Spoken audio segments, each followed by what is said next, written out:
Wisdom of the Middle Way. Nagarjuna's Mulamadhyamakarika. Translation and commentary by J. L. Garfield. Chapter 2, Examination of Motion. The target of Nagarjuna's arguments in this chapter is any view of motion according to which motion is an entity, or a property with an existence independent of that of moving things, or according to which motion is part of the nature of moving things. These are versions of what it would be to think of motion as non-empty. It might be quite natural for a reificationist to reply to the arguments in Chapter 1 by proposing that such a view must be the case. For in Chapter 1 Nagarjuna does presuppose, in developing the view that conventionally things do arise dependent upon conditions, that there is motion or change. For if there were not, there would be no arising. And as we have seen, this would indeed be an absurd consequence for Nagarjuna. So, one might think, even if the links between conditions and their consequences are empty, the change represented by the arising of these consequences must be real. Nagarjuna argues that from such a view a number of absurd consequences would follow, things not now in motion, but which were in motion in the past or which will be in the future, would have to undergo substantial change, effectively becoming different things when they change state from motion to rest or vice versa.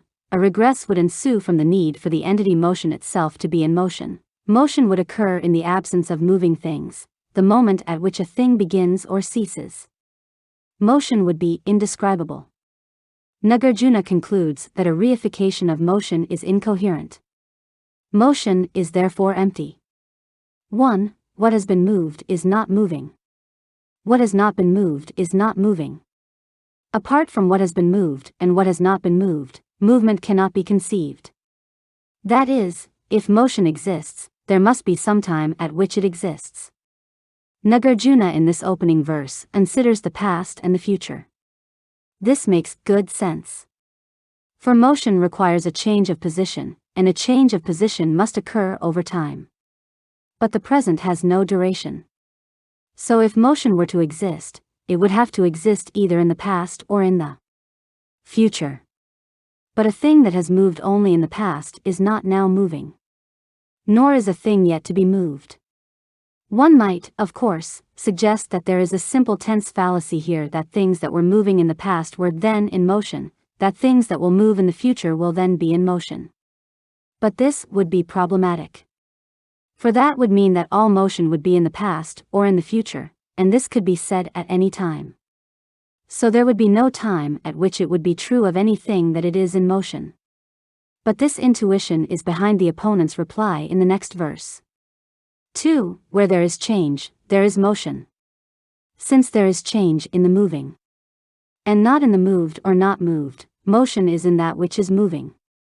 This verse is important not only because it announces the obvious reply that motion exists in presently moving things, but because it introduces the connection between change in general and motion.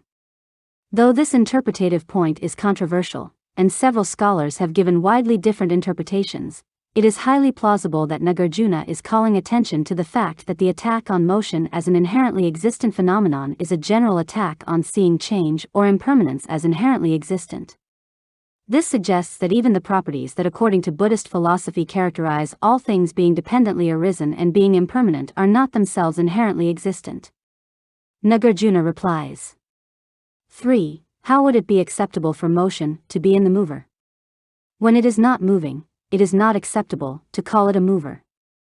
The point here is that if motion is thought of both as inherently existent and as a property of the mover, then it should, as inherently existent, continue to exist.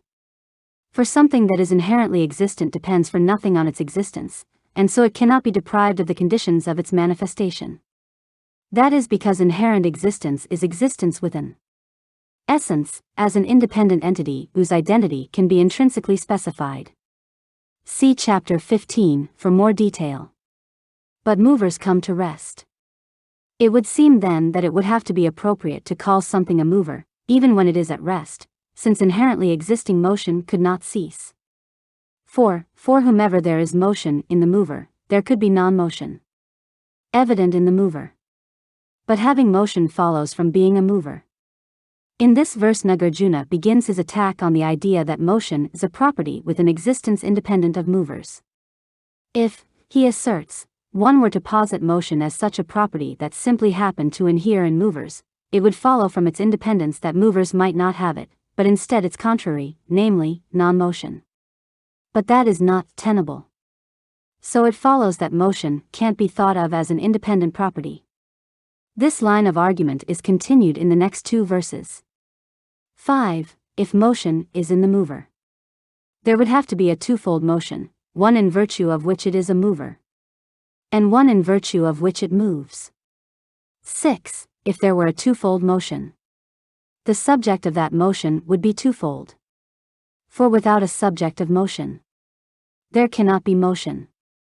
Here Nagarjuna develops a reductio on a position according to which motion is a property of the mover only at the time that the mover is in motion. This might seem to be a much more plausible view than the earlier discussed view of motion as an essential property. But Nagarjuna argues that this can't work either. For it involves a multiplication of movements and agents of motion that is unacceptable to the proponent of such a theory. For if the motion is a property of the mover at all, both the mover and the motion must be moving. And this amounts to 2 separate motions. One motion that in virtue of which the mover is a mover in the first place is the motion posited by the theory. But if that motion were stationary, the mover would either also not be moving or it would outrun its motion and leave it behind. So there must also be a motion of the motion. Each of these 2 motions requires a subject. They can't be the same subject because then the mover and the motion would be identical, which would be absurd. So in explaining the motion of a single individual, the opponent is stuck with 2 movers. This argument clearly can be understood as the start of an infinite regress.